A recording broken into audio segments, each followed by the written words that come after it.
നെറുകിൽ പടരാൻ ഉയരുകൊണ്ട മഴയോ, കിളികൾ പറയാതിതൾ വിരിഞ്ഞ കഥയോ, പുഴകളോ വഴികളോ തിര തൊടുന്ന പുതിയ കരകളോ. Hi all, welcome and welcome back to my channel. ഇന്നൊരു ഫുൾ ഡേ വ്ളോഗാണ്. ഞങ്ങൾക്കിപ്പോൾ സീരീസ് എക്സാംസ് നടന്നുകൊണ്ടിരിക്കുകയാണ്. രാത്രി ഒന്ന് ജസ്റ്റ് തോണ്ടിയിട്ടിട്ടുണ്ടായിരുന്നുള്ളൂ. അപ്പോൾ രാവിലെ എണീറ്റിട്ടാണ് കാര്യമായിട്ടുള്ള പഠിത്തം നടക്കാറ്. അതാണ് റൂമൊക്കെ ഇങ്ങനെ മെസ്സായിട്ട് കിടക്കണേ. നേരെ എണീക്കുക, പഠിക്കാനിരിക്കുക. കോളേജ് ഇപ്പോൾ തുറന്നതേ ഉള്ളൂ. അപ്പോഴേക്കും എക്സാം ആയോ എന്ന് ചോദിക്കുകയാണെങ്കിൽ ഞങ്ങൾക്ക് എക്സാം പാറ്റേൺ ഒന്നാകെ മാറ്റിയിട്ടുണ്ട്. ഇപ്പോൾ 3 സീരീസ് എക്സാംസ് ആണ്. ആദ്യം 2 ഉണ്ടായിരുന്നു. ഇന്ന് 3ാമത്തെ എക്സാം ആണ്. ഇന്ന് മെഷീൻ ലേണിംഗ് ആണ് കേട്ടോ എക്സാം. ഒരു മാസം ആവുന്നതിന് മുമ്പ് എക്സാം വന്നു എന്നുള്ള ഒരു കാര്യം ഒഴിച്ചാൽ എനിക്ക് പേഴ്സണലി ഈ ഒരു മാറ്റം ഭയങ്കര ഇഷ്ടപ്പെട്ടു. കാരണമൊന്നുമില്ല, നമ്മൾ എത്ര സിസ്റ്റമാറ്റിക് ആയിട്ട് പ്ലാൻ ചെയ്താലും ലാസ്റ്റ് മിനിറ്റിലാണ് പഠിക്കുക. അപ്പോൾ ഈ 3 എക്സാം ആയിട്ട് നടക്കുമ്പോൾ ഒരു എക്സാമിന് ഒരു മൊഡ്യൂളൊക്കെ വെച്ചാണ്. അപ്പോൾ പഠിക്കാനും സുഖമാണ്. എന്താണെന്നറിയില്ല, ഞാനും ഈ ബെഡും തമ്മിൽ ഭയങ്കര അഗാധമായ ഒരു ബന്ധത്തിലാണ്. അതുകൊണ്ട് ബെഡിൽ നിന്ന് എണീറ്റ് പോകില്ല. അപ്പോൾ ഈ എഴുതി പഠിച്ച ശീലമുള്ള എനിക്ക് ഈ ഫോൾഡബിൾ ടേബിൾ എന്തുകൊണ്ട് ഉപകാരമാണ്. ഇതിപ്പോൾ എൻ്റെ റൂംമേറ്റിൻ്റെയാണ്. ഞാൻ ഒരെണ്ണം കുറേ ആയിട്ട് വാങ്ങണം എന്ന് വിചാരിക്കുന്നത്. നമുക്ക് ഡ്രസ്സ് മാറ്റണം, ഫുഡ് കഴിക്കാൻ പോകണം, അപ്പോൾ കാര്യങ്ങൾ കുറച്ച് ഫാസ്റ്റ് ആക്കണം. അപ്പോൾ ഈ അലങ്കോലായിട്ടുള്ള റൂം ജസ്റ്റ് ഒന്ന് വൃത്തിയാക്കി ഇടാം, അല്ലെങ്കിൽ പോയാലൊരു മനസ്സുഖം ഉണ്ടാവും. എൻ്റെ റൂംമേറ്റ് ഒരാൾ ഇവിടെ ഇല്ല, എന്നിട്ട് അവളെ ബെഡ് വരെ ഞങ്ങൾ കൊളാക്കി വെച്ചിട്ടുണ്ട്. ഇന്ന് ബുധനാഴ്ചയാണ്, കളർ ഡ്രസ്സാണ്. കഴിഞ്ഞ സെമ്മിലാണ് ഈ ഒരു സമ്പ്രദായം തുടങ്ങി. അതുകൊണ്ട് എന്താ കുറച്ച് പണിയാണ്. നമ്മൾ സാധാരണ യൂണിഫോം ഇടുന്നു പോകുന്നു. ഇതിപ്പോൾ ആഴ്ചയ്ക്ക് വീട്ടിൽ പോകുമ്പോൾ ഒരു കളർ ഡ്രസ്സ് എന്തായാലും കൊണ്ടുവരണം. ഇനി എങ്ങാനും 2 വീക്ക് ഇവിടെ നിൽക്കുകയാണെങ്കിൽ എനിക്കിടാ കളർ ഡ്രസ്സ്. ഞങ്ങളെക്കാളൊക്കെ കഷ്ടപ്പാട് ഹിസാനൊക്കെയാണ്. അവളെ വീട് കുറച്ച് ദൂരെയാണ്, എറണാകുളത്താണ്. പക്ഷേ യൂണിഫോം ഇടുന്നവരും ഉണ്ട് കേട്ടോ ബുധനാഴ്ച. നമുക്ക് അങ്ങനെ മാൻഡേറ്ററി ആയിട്ട് കളർ ഡ്രസ്സ് അങ്ങനെയൊന്നും സ്പൈറൽ നോട്ട് തന്നെ വേണമെന്ന ഒറ്റ വാശിപ്പുറത്ത് എനിക്ക് ഈ സെമ്മിൽ 2 വീക്ക് നോട്ടില്ലാണ്ടിരിക്കേണ്ടി വന്നു. ഇവിടുത്തെ ലോക്കൽ ഷോപ്സിലൊന്നും സ്പൈറൽ അവൈലബിൾ അല്ല. നമ്മൾ ടൗണിൽ പോകണം. ഞങ്ങളുടെ കോളേജ് കുറച്ചുള്ളിലേക്കാണ്. ആദ്യം എനിക്ക് തന്നെ പോയി വാങ്ങണം എന്നായിരുന്നു. പിന്നെ എൻ്റെ മടിയോണ്ട് ഞാൻ പോകില്ല എന്ന് ഉറപ്പായപ്പോൾ ഫ്രണ്ട്സിൻ്റെ അടുത്ത് പറഞ്ഞു. അവരാണെങ്കിൽ ഒന്നും അവസാനം ഞാൻ തന്നെ പോയി വാങ്ങി. കഴിഞ്ഞ സെമ്മിൽ ഞാൻ കുറേ ബുധനാഴ്ച യൂണിഫോം ഇട്ട് പോയിട്ടുണ്ടായിരുന്നു. പിന്നെ ഇപ്പോൾ ഈ സെമ്മ് തുടങ്ങിയല്ലേ ഉള്ളൂ. അപ്പോൾ കുറച്ചു കാലം നമുക്ക് കളർ ഡ്രസ്സ് ഉള്ളതൊക്കെ വെച്ചിട്ടിട്ട് പോയിട്ട് പിന്നെ യൂണിഫോമിലേക്ക് മാറാമെന്ന് വിചാരിച്ചു. ഫ്രണ്ടിൻ്റെ കണ്ണിൽ ഇൻസൈറ്റിൻ്റെ ഐലൈനർ നല്ല വൃത്തിക്ക് ഭംഗിയായിരിക്കണം കണ്ടിട്ട് ഞാൻ വാങ്ങിയതാണ്. പക്ഷെ വാട്ടർ പ്രൂഫായി, ചെറുതായിട്ട് അഡ്രസ്സ് മാറി. പൊന്നെ ഉരച്ചിട്ടും തേച്ചിട്ടും കണ്ണിന്ന് പോകണം. ഹോസ്റ്റൽ എൻ്റെ കയ്യിൽ ട്രൈപോഡ് ഇല്ല, വീട്ടിലാണ് ഉള്ളത്. അപ്പോൾ ഈ സെറ്റപ്പിലാണ് ഇപ്പോൾ ഞാൻ എടുക്കാറ്. മഴ പെയ്യുന്നു വെയിലടിക്കുന്നു, മഴ പെയ്യുന്നു വെയിലടിക്കുന്നു. ഈ ഒരു വെതർ എങ്ങനെയാണ് ഞാൻ സർവൈവ് ചെയ്യണമെന്ന് എനിക്ക് അറിഞ്ഞൂടാ. എനിക്ക് അലർജിയും കാര്യങ്ങളൊക്കെ ഉള്ളത്. അപ്പോൾ തന്നെ എൻ്റെ സൗണ്ട് മാറിയിട്ടുണ്ട്. ഇതല്ല എൻ്റെ സൗണ്ട്. ഒറ്റ എണ്ണത്തിൻ്റെ കയ്യിൽ കൊടയില്ല. എന്നിട്ട് ഈ ചാറ്റൽ മഴയും നനഞ്ഞ പിന്നെ നമ്മൾ പ്രകൃതിയെ അടുത്തറിഞ്ഞ് ജീവിക്കണം എന്നാണല്ലോ. നേരെ കോളേജിലെത്തി കണി കണ്ടത്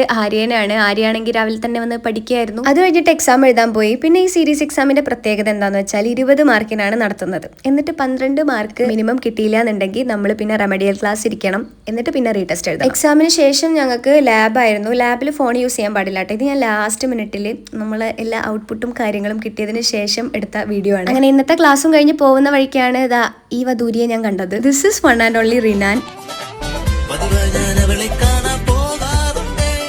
NSS ക്യാമ്പിൽ നിന്നാണ് ഞങ്ങൾ കമ്പനി ആവുന്നത്. ആളൊരു പാവാണ്. ഇത്രയൊക്കെ പൊക്കി പറയുന്നത് എന്താണെന്ന് വെച്ചാൽ എനിക്ക് ആളൊരു ബെറ്റ് ജയിച്ചിട്ട് തരാൻ. ഈ സെമ്മ് തീരുന്നതിന് മുമ്പെങ്കിലും അത് ഞാൻ കിട്ടുമെന്ന് പ്രതീക്ഷിക്കുന്നു. ആൻഡ് ദിസ് ഇസ് മിൻഹത്താത്തയുടെ ഏറ്റവും സ്നേഹമുള്ള എൻ്റെ ഏറ്റവും കമ്പനിയുള്ള ജൂനിയർ മക്കൾ. നെക്സ്റ്റ് ഞങ്ങൾ PGയുടെയും കോളേജിന്റെയും ഒക്കെ ഒത്ത നടുക്കായിട്ടുള്ള ഞങ്ങളുടെ ചേച്ചിയുടെ ഷോപ്പിലേക്ക് പോയി. ഞാൻ മധുരം ഭയങ്കരമായിട്ട് ഇഷ്ടപ്പെടുന്ന ആളാണ്. ഇടയ്ക്കൊന്ന് കുറിക്കാൻ വേണ്ടി ഒരു ബിസ്ക്കറ്റ് വാങ്ങാൻ കയറിയതാണ്. ഓരോ ബിസ്ക്കറ്റ് വാങ്ങിയ കൂട്ടത്തിൽ 5 രൂപയുടെ നല്ല മധുരമുള്ള സംഭവം വാങ്ങി. ഇതിന്റെ പേരെന്താ എനിക്കറിയില്ല. ഇവിടെ നല്ല ടേസ്റ്റ് ഉള്ള അവിൽ മിൽക്ക് കിട്ടും കേട്ടോ. ഞാൻ ഒരു ദിവസം വീഡിയോ ഇടാം. എനിക്ക് പേഴ്സണലി നല്ല ഇഷ്ടമാണ്. നല്ല ക്വാണ്ടിറ്റിയിൽ നല്ല ടേസ്റ്റാണ്. ഇവിടെ 2-3 അറിയില്ല. ഞാൻ ഇന്നലെ പോയപ്പോൾ അവിടെ 3 പൂച്ചക്കുഞ്ഞുങ്ങളാണ് കണ്ടത്. പക്ഷെ അതുവരെ 2 വെള്ള പൂച്ചക്കുഞ്ഞുങ്ങളാണ് ഉണ്ടായിരുന്നത്. ഇന്ന് ലഞ്ചിന് ഇവിടെ എന്തൊക്കെയാണുള്ളതെന്ന് ഞാൻ കാണിച്ചു തരാം കേട്ടോ. ഞാൻ എപ്പോഴും ഫുള്ളായിട്ട് ഇങ്ങനെ കാണിക്കാറില്ല. ഞാൻ ഇന്ന് വിചാരിച്ചു എല്ലാ കൂട്ടാനുകളും കാണിക്കാം. പക്ഷെ ഒരു കാര്യമുണ്ട്, ഞാൻ എല്ലാ കൂട്ടാനും എടുക്കാറില്ല. ഞാൻ ഇന്ന് വീഡിയോക്ക് വേണ്ടിയിട്ട് എടുത്തതാണ്. എനിക്ക് പണ്ട് മുതലേ അങ്ങനെയാണ്. കുറേ കൂട്ടാനുണ്ടെങ്കിൽ ചോറ് എങ്ങനെ കഴിക്കേണ്ടതെന്ന് അറിയില്ല. അതെന്റെ മാത്രം കുഴപ്പമാണോന്ന് അറിയില്ല. കാരണം എനിക്കൊരു കറിയും പിന്നെ എന്തെങ്കിലും സൈഡിൽ എന്തെങ്കിലും പപ്പടോ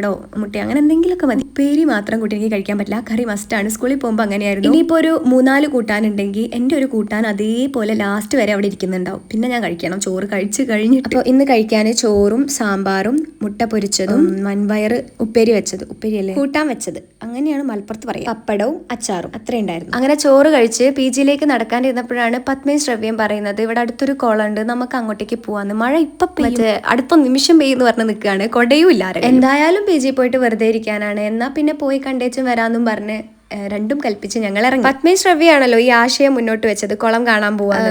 ഈ 2 വളവ് കഴിഞ്ഞാൽ എൻ്റെ വീടാണെന്ന് മറ്റേ മൈബോസിൽ പറഞ്ഞ പോലെ 2 വളവ് കഴിഞ്ഞാൽ കുളമാണെന്നാണ് അവർ പറഞ്ഞത്. Okay, this is ശ്രവ്യ, Padma, Hisana. നടന്നിട്ടും എത്തുന്നുണ്ടായിരുന്നില്ല. അവസാനം അവിടെ എത്തിയപ്പോൾ കണ്ട കാഴ്ച എന്ന് പറഞ്ഞാൽ നിങ്ങൾ തന്നെ കണ്ടോളൂ. ഈ കാടും മൊത്തം കാണാനാണ് ഞങ്ങൾ. ഇവളാണ് ഉണ്ടാക്കിയതെല്ലാം. ഞങ്ങൾ കുറേ നടന്നു. ഇപ്പോ ഇന്ന് രാത്രി കാലുവേദന ഉണ്ടാവും കേട്ടോ ഹിസാന. കാല് ഒഴിഞ്ഞേരണേ. ഓക്കെ, ഒഴിഞ്ഞേരാൻ ആളുകൊണ്ട് കുഴപ്പമില്ല ഗായ്സ്. ഞാൻ നിന്നെ കൊടുക്കൂട്ടോ വീഡിയോ കാണിക്കുവാണെങ്കിൽ. Okay guys പോവണ്ടായിനും.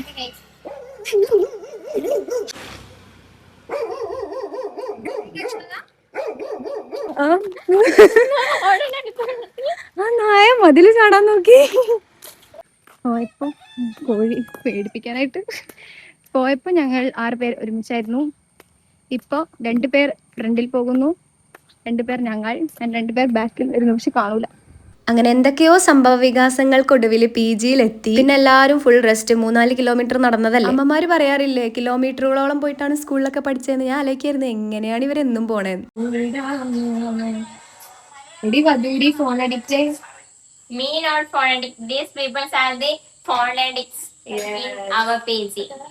ഈ PG ഏറ്റവും കുറവ് ഫോൺ യൂസ് ചെയ്യണത് ഹിസാനയാണ്. അതെ, ഹിസാന വെച്ച ഫോൺ എവിടെയെന്ന് പോലും ഹിസാനയ്ക്ക് ഓർമ്മ ഉണ്ടാവില്ല. ഈ കാലത്ത് ഫോണ് യൂസ് ചെയ്യാത്ത ആരാ ഉള്ളത് അല്ലെ? ഡെയിലി നമ്മള് ക്യാമ്പിൽ തീരെ ഫോൺ മിസ് ചെയ്യാത്ത ഒരാളുണ്ടെങ്കിൽ അത് ഹിസാന. ബിഗ് ബോസ് പോയാൽ ഹിസാന എന്തായാലും 100 ദിവസം സർവൈവ് ചെയ്യും. യോജിക്കുന്നില്ലേ? യോജിക്കുന്നു. ഫുഡ് കഴിക്കാൻ പോവാണ്. അപ്പൊ ഫോൺ അഡിക്റ്റ് അല്ല പറഞ്ഞിട്ട് ഫോൺ എവിടെ വെച്ച് ഫോൺ അവിടെ വെച്ച് ഓള് മറന്ന് ഫോൺ വെച്ചത്. അപ്പൊ ഇതാണ് മൂണ്. ഇത് PG യിൽ കണ്ടുവരുന്ന ചന്ദ്രൻ. രാവിലെ വരെ 2 വെള്ളപ്പൂച്ചക്കുഞ്ഞുങ്ങൾ ഉണ്ടായിരുന്നെങ്കിൽ ഇപ്പൊ ഒരെണ്ണത്തിനെ കാണാനുള്ളൂ. അവർക്ക് കളിക്കാൻ സ്ലൈഡൊക്കെ ഉണ്ട് കേട്ടാ. ഞാനാണെങ്കിൽ ഓടിപ്പോയിരുന്ന ആവേശത്തിൽ ചോറ് വാരി വിളമ്പി. പക്ഷെ ചപ്പാത്തി പിന്നീടാണ് വന്നത്. അപ്പൊ ചപ്പാത്തിയും മീൻകറിയും കഴിച്ചു, കുറച്ച് ചോറ് കഴിച്ചു. എന്റെ കണ്ണട ചെറുതായിട്ടൊന്ന് ഹിസാന ഇരുന്നപ്പോ പൊട്ടിപ്പോയി. ഇപ്പൊ നാളത്തെ എക്സാമിനുള്ള എന്തെങ്കിലും നോക്കണം. രാവിലെ ആകുമ്പോഴാണ് എനിക്ക് ആ ഒരു എനർജി വരിക. രാത്രി ജസ്റ്റ് ഒന്ന് ഇങ്ങനെ നോക്കുകയുള്ളൂ. അപ്പോൾ അത്രേ ഉള്ളൂ. വേറൊരു വീഡിയോ ആയിട്ട് വരാം. വീഡിയോ ഇഷ്ടപ്പെടുകയാണെങ്കിൽ ഒന്ന് കമൻറ്റ് ചെയ്യണം. അതുപോലെ ചാനൽ ഇഷ്ടപ്പെട്ടാൽ ഒന്ന് സബ്സ്ക്രൈബ് ചെയ്യാം. Bye and thanks for watching.